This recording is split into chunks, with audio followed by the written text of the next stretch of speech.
तो पिला माने पुणी थरे तुम माननकु एग्जाम कर्नर रो आउ एक नूतन वीडियो रे स्वागत। तो पिला माने तुम मानकर खरा छुट्टी हो जाइछि एवं तुम माननकु किछि होमवर्क मते दिया जाइछि। तेबे आसंतु आज अष्टम श्रेणी रो गणित रे केउ सब प्रश्न दिया जाइछि ओ ताकू किभଳି भाबरे समाधान करिबा बुझि नबा।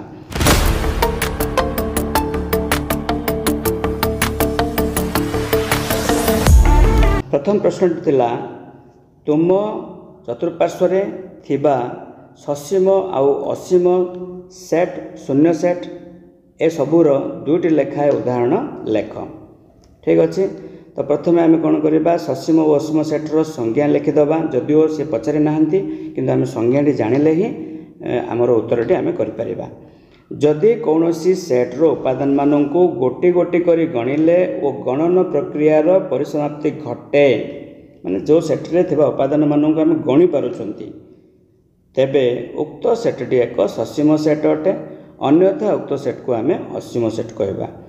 जो सेट्र उपादान गुड़िक आम गणि पारिबानी असंख्य थिबो ताहले सी हबो असीम, जार किछि निर्दिष्ट परिमाणर उपादान थिबो ताहले सी हबो ससीम।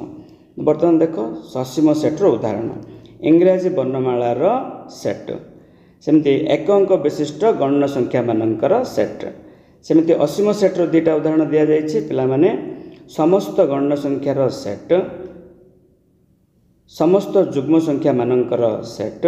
तापर देख पिला माने शून्य सेट। शून्य सेट कहले कौन बुझिबा ना जो सेट रे कौनसी उपादान न थाए सही सेट को शून्य सेट कहा जाए। शून्य सेट को फाई संकेत द्वारा सूचित करा जाए। ता माने गोटे सेट थिबो किंतु ता भितर किछि हेले उपादान नथिबो ताहले सेडा हला शून्य सेट।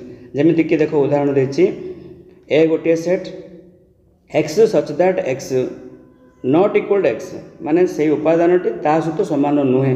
प्रत्येक उपादान तो ता सहित समान अटे किंतु एठी नुहे बोली कहछि तेणु एभले कोनोसी उपादान नाही तेणु एडा गोटे शून्य सेट हबो। सेमति b equal to x such that x belongs to n माने गोटे गणन संख्या x टा होछि गोटे गणन संख्या जहाँकि एक ठारू बड़ दुई ठारू सान, एक ठारू बड़ दुई ठारू सान किछि गणन संख्या नाही तेणु एटा गोटे शून्य सेट। तापर आसला 2 नंबर प्रश्न इंग्राजी अक्षरर स्वरवर्ण सेटटी को तालिका पद्धति लेख। तालिका बोले पिला माने से प्रत्येक उपादान गुड़िक लेखा कहुए तालिका। ठीक अच्छे। तो ये लेखा है देख ए आई ओ यू कमा दे दी लिखे। 3 नंबर प्रश्न अच्छी पिला माने जदि ए इक्वल टू सेट भीतर देछि 1 2 3 4 5 सेमती बी सेटर अच्छी 3 4 5 6 7 तेबे ए यूनियन बी केते आउ ए इंटरसेक्शन बी केते। तो पिला माने तुम माने तो ऑलरेडी जानिछ जे ए यूनियन बी कहिले ए और बी रो समस्त उपादान सेथिरे थिबो। सेमते ए इंटरसेक्शन बी कहिले ए और बी रो जो उपादान गुड़िक साधारण से गुड़ी सेथिरे रखिबा।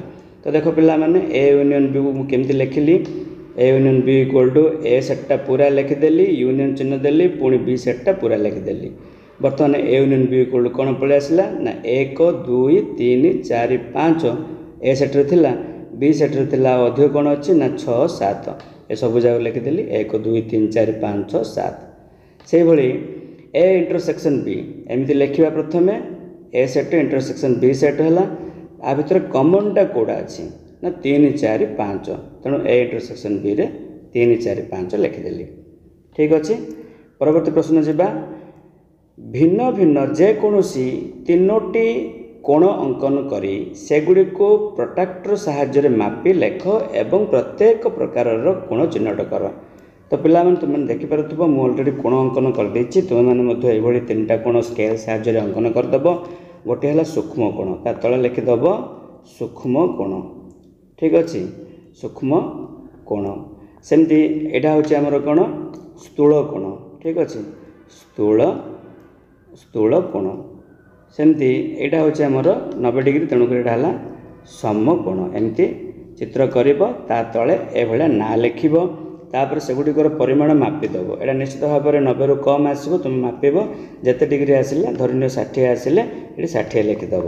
सेमती एटा मनकर मापिला 120 आसिला ताले 120 लिखिदेव आ एटा 90 लिखिवो। ए भले 3टा कोण 3 प्रकार कोण अंकन करिवो। ठीक अच्छे। परवर्ती प्रश्न जावा 5 नंबर प्रश्न उक्त कोणर नाम आउ शीर्ष ओ बाहुमानंकर नामकरण कर।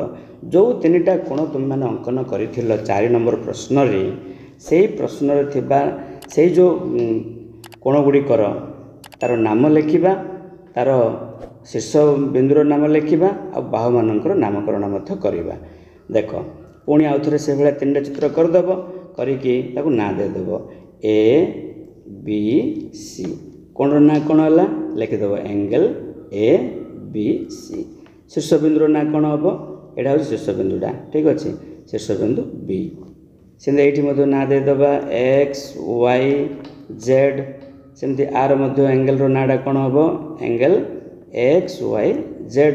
शीर्ष बिंदुर नाटी हम वाई एवं बाहुमानंकर ना कौन हम गोटे हम एक्स वाई ठीक अच्छे आ गए है वाई जेड है। सेमती यहाँ ना देदेवा आम M N O angle M N O ठीक अच्छे आउ बाहुमान ना कौन हम पिला माने एम एन गोटे हम एम तीर चिन्ह एम आड़ को रही तीर चिन्हटा सेमती आउ गए हम एन ओ आड़ को तीर चिन्हटा रही शीर्ष बिंदु हम एन बुझीपार मैंने सबूक कोणर ना लिखा ता तले तार शीर्ष बिंदुर नाम लिखर ता तले बाहुमानंकर नाम लिख ठीक अच्छे 3 लाइन लेखा हम।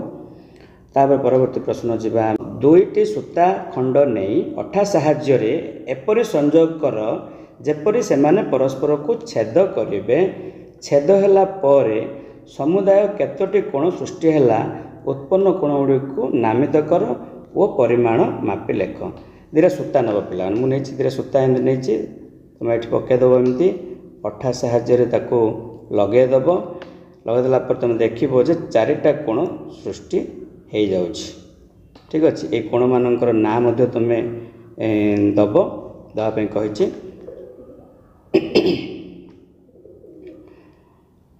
तो प्रोट्राक्टर साहाय्य समस्त कोण मापिब धरन यहाँ मापिला बेले कौन होगा ना यहाँ 110 डिग्री आसला तो 110 डिग्री लिखब यहाँ लिख 70 आसो निश्चित भाव में सेमती यहाँ 110 आसो विपरीत कोण सामान तेणु सामान आसो 70 आसो ठीक अच्छे।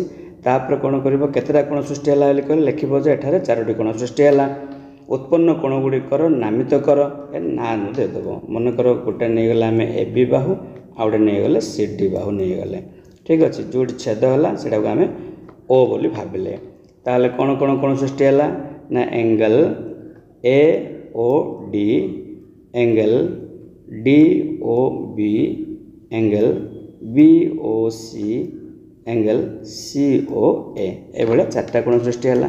तापर से परिमाण लिखिदेव एंगल ए ओ डी केते हम मापिदेव तुम्हें मोर ये मापिले 110 आसुची तो तुम मैंने प्रोट्राक्टर मापिब तो 110 डिग्री तुम जहाँ आसला लिखब सेमती D O beta 70 B O theta 110 सेमती 70 मन रख पिला माने दुईटी लेखाएं कोणर परिमाण समान निश्चित भाव में आसब। तापर देख 7 नंबर प्रश्न निज निज खातार 1 ରୁ 15 पर्यंत संख्या लिखि सेगुड़िकर वर्ग और घनर चार्ट प्रस्तुत कर।